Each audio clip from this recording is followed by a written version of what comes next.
حضرت عمر رضی اللہ عنہ کا قبول اسلام. حضرت حمزہ کے اسلام لانے کے 3 ہی دن بعد حضرت عمر بھی مسلمان ہو گئے. وہ اسلام لانے سے پہلے مسلمانوں کے خلاف بہت ہی سخت گیر تھے. ایک رات رسول اللہ صلی اللہ علیہ وسلم خانہ کعبہ کے پاس نماز پڑھ رہے تھے. حضرت عمر نے چھپ کر چند آیتیں سن لی.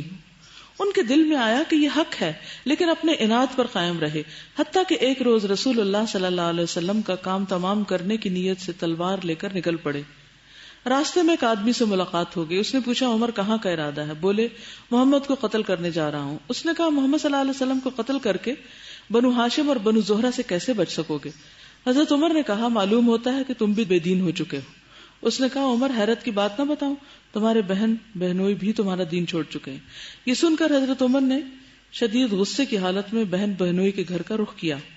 وہاں حضرت خباب بن ارت سورۃ طٰہٰ پر مشتمل ایک صحیفہ پڑھا رہے تھے. حضرت عمر کی آہٹ سنی تو گھر کے اندر چھپ گئے اور ان کی بہن نے صحیفہ چھپا دیا. اندر پہنچے تو پوچھا یہ کیسی بن بناہٹ تھی جو میں نے تم لوگوں کی زبانی سنی؟ انہوں نے کہا کچھ بھی نہیں، بس ہم آپس میں باتیں کر رہے تھے. حضرت عمر نے کہا غالباً تم دونوں بے دین ہو چکے ہو. بہنوئی نے کہا اچھا عمر یہ بتاؤ کہ اگر حق تمہارے دین کے ماں سوا میں ہو تو؟ اتنا سننا تھا کہ حضرت عمر اپنے بہنوئی پہ چڑھ بیٹھے اور انہیں بری طرح کچل دیا. بہن نے لپک کر اپنے شوہر سے الگ کیا تو بہن کو ایسا چانٹا مارا کہ چہرہ خون آلود ہو گیا. بہن نے جوش غضب میں کہا عمر اگر حق تیرے دین کے ماں سوا میں ہو تو اشہد ان لا الہ الا اللہ و اشہد ان محمد الرسول اللہ، میں گواہی دیتی ہوں کہ اللہ کے سوا کوئی لائق عبادت نہیں، اور میں گواہی دیتی ہوں کہ محمد اللہ کے رسول ہیں صلی اللہ علیہ وسلم. اس پر حضرت عمر کو مایوسی اور ندامت ہوئی اور انہوں نے کہا تمہارے پاس جو کتاب ہے ذرا مجھے بھی دو، میں بھی پڑھوں. بہن نے کہا تم ناپاک ہو اور اسے صرف پاک لوگ ہی چھو سکتے ہیں، اٹھے غسل کرو. انہوں نے غسل کیا، پھر کتاب لی اور بسم اللہ الرحمن الرحیم پڑھی. کہنے لگے یہ تو بڑے پاکیزہ نام ہے. اس کے بعد سورۃ طٰہٰ میں سے اس آیت تک قرات کی. کہنے لگے یہ تو بڑا عمدہ اور بڑا محترم کلام ہے، مجھے محمد کا پتہ بتاؤ. یہ سن کر حضرت خباب باہر آ گئے. کہنے لگے عمر خوش ہو جاؤ، مجھے امید ہے کہ رسول اللہ صلی اللہ علیہ وسلم نے جمعرات کی رات تمہارے متعلق جو دعا کی تھی کہ اے اللہ عمر بن خطاب اور ابو جہل بن ہشام میں سے جو تیرا محبوب ہو اس کے ذریعے سے اسلام کو قوت پہنچا، یہ وہی ہے. پھر بتلایا کہ اس وقت رسول اللہ صلی اللہ علیہ وسلم کوہ صفا کے پاس دار ارقم میں ہیں. حضرت عمر رضی اللہ عنہ وہاں سے نکل کر دار ارقم کے پاس آئے اور دروازے کو دستک دی. ایک آدمی نے دروازے سے جھانکا تو دیکھا کہ عمر تلوار حمائل کیے موجود ہیں، یعنی اٹھائے ہوئے. لپک کر رسول اللہ صلی اللہ علیہ وسلم کو اطلاع دی اور سب لوگ سمٹ کر یکجا ہو گئے. حمزہ رضی اللہ تعالیٰ عنہ نے کہا کیا بات ہے؟ لوگوں نے کہا عمر ہے. حضرت حمزہ نے کہا بس عمر ہے، دروازہ کھول دو. اگر وہ خیر کی نیت سے آیا تو ہم اسے خیر عطا کریں گے، اور اگر کوئی برا ارادہ لے کر آیا ہے تو اسی کی تلوار سے اس کا کام تمام کر دیں گے. ادھر رسول اللہ صلی اللہ علیہ وسلم اندر تشریف فرما تھے. آپ پر وہی نازل ہو رہی تھی. وہی نازل ہو چکی تو اندر سے بیٹھک میں تشریف لائے اور تلوار سمیت حضرت عمر کا کپڑا پکڑ کر سختی سے جھٹکتے ہوئے فرمایا عمر کیا تم اس وقت تک باز نہیں آؤ گے جب تک کہ اللہ تعالیٰ تم پر بھی ویسی ہی ذلت اور رسوائی اور عبرتناک سزا نازل نہ فرما دے جیسی ولید بن مغیرہ پر نازل ہو چکی ہے؟ یا اللہ یہ عمر بن خطاب ہے، یا اللہ اس عمر بن خطاب کے ذریعے سے اسلام کو عزت اور قوت عطا فرما. حضرت عمر نے کہا اشہد ان لا الہ الا اللہ وانک رسول اللہ، میں گواہی دیتا ہوں کہ اللہ کے سوا کوئی لائق عبادت نہیں اور آپ اللہ کے رسول ہیں. اس پر گھر کے اندر موجود صحابہ کرام نے زور سے تکبیر کہی کہ اس کی گونج مسجد حرام والوں تک پہنچ گئی. یہ واقعہ جو ہے یہ تاریخ کی مختلف کتابوں میں آیا ہے، لیکن اس واقعے کو ضعیف قرار دیا گیا. ہاں بعض حصے اس واقعے کے حسن کے درجے کو پہنچتے ہیں، یعنی کچھ نہ کچھ اس میں سچائی ضرور ہے اور مختلف طریقے سے روایت ہوا ہے. بہرحال اصل نقطہ کیا ہے کہ عمر رضی اللہ تعالی عنہ مسلمان ہو گئے. قرآن مجید انہوں نے سنا نبی صلی اللہ علیہ وسلم سے، اپنی بہن سے، تو پھر بات کیا ہے، کیا چیز اثر انداز ہوتی ہے؟ قرآن. نبی صلی اللہ علیہ وسلم نے حضرت عمر کے لیے دعا بھی کی تھی. تو حضرت عمر رضی اللہ تعالیٰ عنہ بھی پڑھے لکھے لوگوں میں سے تھے، عربی ادب اور شاعری کو خوب جانتے تھے. انہی کا قول ہے کہ ان الشعر دیوان العرب، کہ شعر جو ہے وہ عربوں کی ہسٹری ہے. یقین کا رد عمل. حضرت عمر رضی اللہ عنہ اس قدر شہ زور تھے کہ کوئی ان کا رخ نہ کرتا تھا. چنانچہ جب وہ مسلمان ہوئے تو قریش کا جو آدمی رسول اللہ صلی اللہ علیہ وسلم کی عداوت اور مسلمانوں کی ایذا رسانی میں سب سے سخت تھا یعنی ابو جہل، حضرت عمر اس کے پاس گئے اور دروازے کو دستک دی. وہ باہر آیا اور دیکھ کر بولا اہلاً و سہلاً، خوش آمدید، کیسا آنا ہوا؟ بولے اس لیے آیا ہوں کہ تمہیں بتاؤں کہ میں اللہ اور اس کے رسول محمد پر ایمان لا چکا ہوں. یہ سنتے اس نے دروازہ بند کرتے ہوئے حضرت عمر سے کہا اللہ تیرا برا کرے اور جو کچھ تو لے کر آیا ہے اس کا بھی برا کرے. نام اللہ کا لے رہا ابو جہل بھی. اس کے بعد حضرت عمر اپنے ماموں عاصی بن ہاشم کے پاس گئے اور اسے بتلایا تو وہ گھر کے اندر گھس گیا. اس کے بعد جمیل بن معمر جمحی کے پاس گئے. یہ شخص کسی بات کا ڈھول پیٹنے میں پورے قریش میں سب سے ممتاز تھا. اسے بتایا کہ میں مسلمان ہو گیا ہوں. اسے کیوں بتایا جا کے کہ وہ ڈھول پیٹے کہ وہ مسلمان ہو چکے؟ تو اس نے بلند آواز سے چیخ کر کہا خطاب کا بیٹا بے دین ہو گیا ہے. حضرت عمر رضی اللہ عنہ نے کہا یہ جھوٹ کہتا ہے، میں مسلمان ہو گیا ہوں. یہ سن کر لوگ ان پر یعنی عمر رضی اللہ تعالیٰ عنہ پر ٹوٹ پڑے. اب حضرت عمر رضی اللہ تعالیٰ عنہ لوگوں کو مار رہے تھے اور لوگ حضرت عمر کو مار رہے تھے. یہ پہلا شخص ہے جس نے جوابی مارنا شروع کیا، یہاں تک کہ سورج سروں پہ آ گیا اور عمر تھک کے بیٹھ گئے. اس کے بعد جب گھر واپس ہوئے تو مشرکین نے اس ارادے سے جمع ہو کر ان کے گھر کا رخ کیا کہ انہیں جان سے مار ڈالیں. ان کا ریلا اتنا زبردست تھا کہ وادی گونج اٹھی تھی، لگتا ہے جلوس نکل آیا کوئی. اسی اسنا میں عاص بن وائل سہمی آ گیا. بنو سہم حضرت عمر کے قبیلہ بنو عدی کے حلیف تھے. حلیف ہوتے ہیں نا قسم کھا کے دوستی کرنا، پھر ہر چیز میں مدد دینا، چاہے صحیح اور یا غلط، یعنی الائنس ایک طرح سے قائم کر لیتے تھے. وہ دھاری دار یمنی چادر کا جوڑا اور ریشمی گوٹے سے آراستہ کرتا زیب تن کیے ہوئے تھا. یعنی ذرا ان یوزل لباس میں آئے تھے کہ لوگ متوجہ ہوں کہ یہ کون آ رہا ہے. اور وہ کیوں آئے تھے اس طرح؟ تاکہ آگے آ کر اپنا کام کر سکیں. اس نے پوچھا کیا بات ہے؟ حضرت عمر نے کہا میں مسلمان ہو گیا ہوں، اس لیے آپ کی قوم مجھے قتل کرنا چاہتی ہے. آس نے کہا یہ ممکن نہیں. اس کے بعد وہ باہر نکلا، دیکھا کہ لوگوں کے ریلے سے وادی گونج رہی ہے.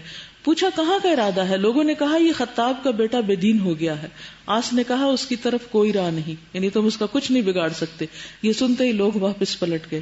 پھر وہی بات نا کہ شدید مخالفت میں اللہ سبحانہ وتعالی پھر راستہ نکال دیتا ہے اور کوئی نہ کوئی آگے آ جاتا ہے بچانے کے لیے. حضرت عمر رضی اللہ تعالیٰ عنہ کے اسلام سے اسلام اور مسلمانوں کی عزت. جہاں تک مسلمانوں کا تعلق ہے تو حضرت عمر رضی اللہ عنہ کے اسلام لانے سے انہوں نے بڑی عزت اور قوت محسوس کی. اس سے پہلے مسلمان چھپ کر نماز پڑھتے تھے. وہ مسلمان ہوئے تو انہوں نے کہا اے اللہ کے رسول، کیا ہم حق پر نہیں ہیں، خواہ زندہ ہیں خواہ مردہ؟ آپ نے فرمایا بلا، کیوں نہیں؟ انہوں نے کہا پھر چھپنا کیسا؟ اس ذات کی قسم جس نے آپ کو حق کے ساتھ بھیجا ہے، ہم ضرور نکلیں گے. چنانچہ مسلمان نبی صلی اللہ علیہ وسلم کو ہمراہ یعنی ساتھ لے کر 2 صفوں میں نکلے. ایک میں حضرت حمزہ اور ایک میں حضرت عمر تھے. ان کے چلنے سے چکی کے آٹے کی طرح ہلکا ہلکا غبار اڑ رہا تھا. یہاں تک کہ یہ حضرات مسجد حرام میں جا داخل ہوئے. یہ 2 لائنیں. قریش نے دیکھا تو ان کے دلوں پر ایسی چوٹ لگی کہ اب تک نہ لگی تھی. اسی وجہ سے حضرت عمر کا لقب فاروق پڑ گیا. حضرت ابن مسعود کا بیان ہے کہ جب سے حضرت عمر نے اسلام قبول کیا ہم برابر طاقتور اور باعزت رہے. انہوں نے یہ بھی فرمایا کہ ہم خانہ کعبہ کے پاس نماز پڑھنے پر قادر نہ تھے یہاں تک کہ حضرت عمر نے اسلام قبول کیا. حضرت صہیب کا ارشاد ہے جب حضرت عمر اسلام لائے تو اسلام ظاہر ہوا، اس کی اعلانیہ دعوت دی گئی. ہم حلقے لگا کر بیت اللہ کے گرد بیٹھے، یعنی آس پاس ہم حلقے لگا کر یہ سرکلز میں بیٹھے سیکھنے سکھانے کے لیے، اور اس کا طواف کیا. اور جس نے ہم پر سختی کی اس سے انتقام لیا اور اس کے بعض مظالم کا جواب دیا. پرکشش مرغوبات کی پیشکش، یعنی جب سختیوں سے کچھ نہ بنا تو اب انہوں نے ایک اور چارہ اختیار کیا. حضرت حمزہ اور حضرت عمر کے مسلمان ہو جانے کے بعد جب مشرکین نے مسلمانوں کی قوت اور شوکت دیکھی تو باہم مشورے کے لیے اکٹھے ہوئے تاکہ رسول اللہ صلی اللہ علیہ وسلم اور مسلمانوں کے بارے میں مناسب قدم اٹھا سکیں. ان سے عتبہ بن ربیعہ نے، جو بنی عبد شمس سے تعلق رکھتا تھا اور اپنی قوم کا سردار اور صاحب فرمان تھا، کہا قریش کے لوگوں، کیوں نہ میں محمد صلی اللہ علیہ وسلم کے پاس جا کر ان سے گفتگو کروں اور ان کے سامنے چند باتیں رکھوں. یہ ابو سفیان کے خسر تھے، یعنی سسر، ہند کے والد. ممکن ہے وہ کوئی چیز قبول کر لیں تو وہ چیز ہم انہیں دے دیں گے اور وہ ہم سے باز رہیں گے، کام ختم ہو جائے گا، چلو کوئی سودے بازی کر لیتے ہیں. لوگوں نے کہا ٹھیک ہے ابو الولید، آپ جائیے اور ان سے بات کیجیے. اس کے بعد عتبہ رسول اللہ صلی اللہ علیہ وسلم کے پاس آیا. آپ مسجد میں تنہا بیٹھے تھے. اس نے کہا بھتیجے، ہماری قوم میں تمہارا جو مقام اور مرتبہ ہے وہ تمہیں معلوم ہے. تم حسب و نسب کے اعتبار سے ہمارے بہترین آدمی ہو، اور اب تم اپنی قوم کے پاس ایک بڑا معاملہ لے کر آئے ہو جس کی وجہ سے تم نے ان کا شیرازہ بکھیر دیا ہے، ان کی عقلوں کو حماقت زدہ قرار دیا ہے، ان کے معبودوں اور ان کے دین کی عیب چینی کی ہے، اور ان کے گزرے ہوئے آباء و اجداد کو کافر ٹھہرایا ہے. لہذا میری بات سنو، میں چند باتوں کی پیشکش کرتا ہوں، ان پر غور کرو، ہو سکتا ہے تم ان میں سے کوئی چیز قبول کر لو. آپ صلی اللہ علیہ وسلم نے فرمایا قل یا ابا الولید اسمع، ابو الولید کہو میں سنوں گا.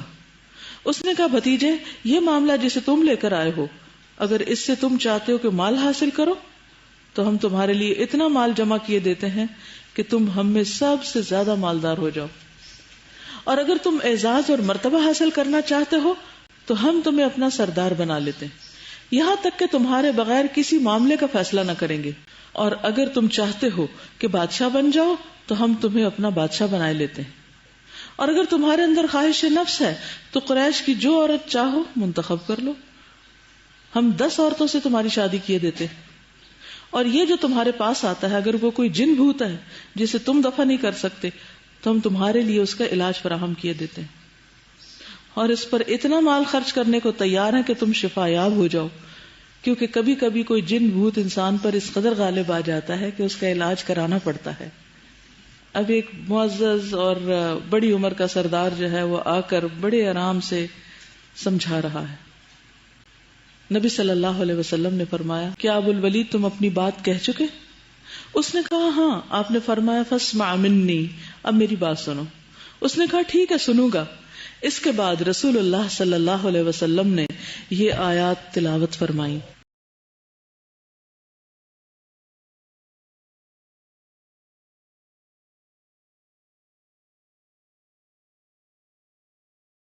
شروع اللہ کے نام سے جو مہربان والا ہے.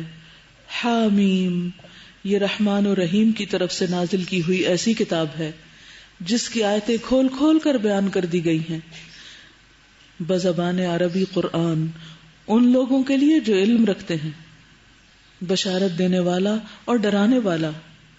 لیکن اکثر لوگوں نے اعراض کیا اور وہ سنتے نہیں. کہتے ہیں جس چیز کی طرف تم بلاتے ہو اس کے لیے ہمارے دلوں پر پردہ پڑا ہوا ہے اور ہمارے کانوں میں بوجھ ہے، اور ہمارے اور تمہارے درمیان حجاب ہے، روک ہے، بس تم کام کیے جاؤ، ہم بھی اپنا کام کیے جا رہے ہیں. رسول اللہ صلی اللہ علیہ وسلم آگے پڑھتے گئے اور عتبہ اپنے دونوں ہاتھ پیچھے زمین پر ٹیکے سنتا رہا. جب آپ اس آیت پر پہنچے بس اگر وہ روگردانی کریں تو تم کہہ دو کہ میں تمہیں عاد اور سمود کی کڑک جیسی ایک کڑک کے خطرے سے آگاہ کر رہا ہوں. تو عتبہ نے اپنا ہاتھ رسول اللہ صلی اللہ علیہ وسلم کے منہ پر رکھ دیا اور اللہ اور قرابت کا واسطہ دے کر کہا کہ ایسا نہ کریں. اسے ڈر تھا کہ مبادا یا عذاب آ پڑے. اس نے کہا اتنا کافی ہے، حسبک. پھر جب رسول اللہ صلی اللہ علیہ وسلم آیت سجدہ پر پہنچے تو سجدہ کیا. پھر فرمایا سمعت یا ابا الولید، ابو الولید تم نے سن لیا؟ اس نے کہا ہاں میں نے سن لیا. آپ نے فرمایا فانت وذاک، اب تم ہو اور وہ ہے. عتبہ اٹھا اور سیدھا اپنے ساتھیوں کا رخ کیا. انہوں نے آپس میں کہا واللہ عتبہ وہ چہرہ لے کر نہیں آ رہا جو لے کر گیا تھا. پھر جب عتبہ ان کے درمیان آ بیٹھا تو انہوں نے کہا ابو الولید پیچھے کی کیا خبر ہے؟ اس نے کہا پیچھے کی خبر یہ ہے کہ میں نے ایک ایسا کلام سنا ہے کہ واللہ میں نے ویسا کلام کبھی نہیں سنا. واللہ نہ وہ شعر ہے، نہ جادو، نہ کہانت. قریش کے لوگوں میری بات مانو اور اس کے معاملے کو مجھ پہ چھوڑ دو. میری رائے یہ ہے کہ اس شخص کو اس کے حال پہ چھوڑ کر الگ تھلگ بیٹھ رہو. اللہ کی قسم میں نے اس کا جو قول سنا ہے اس سے زبردست واقعہ رونما ہو کر رہے گا. اب اگر اس شخص کو عرب نے مار ڈالا تو تمہارا کام دوسروں کے ذریعے سے انجام پا جائے گا، اور اگر یہ شخص عرب پر غالب آ گیا تو اس کی بادشاہت تمہاری بادشاہت اور اس کی عزت تمہاری عزت ہوگی، اور اس کا وجود سب سے بڑھ کر تمہارے لیے سعادت کا باعث ہوگا۔ لوگوں نے کہا ابو الولید واللہ، اس نے تم پر بھی جادو کر دیا ہے۔ اس نے کہا اس شخص کے بارے میں میری رائے یہی ہے، اب تم جو چاہو کرو۔ نبی صلی اللہ علیہ وسلم نے ساری آفرز کے مقابلے میں کیا پیش کیا؟ یہ قرآن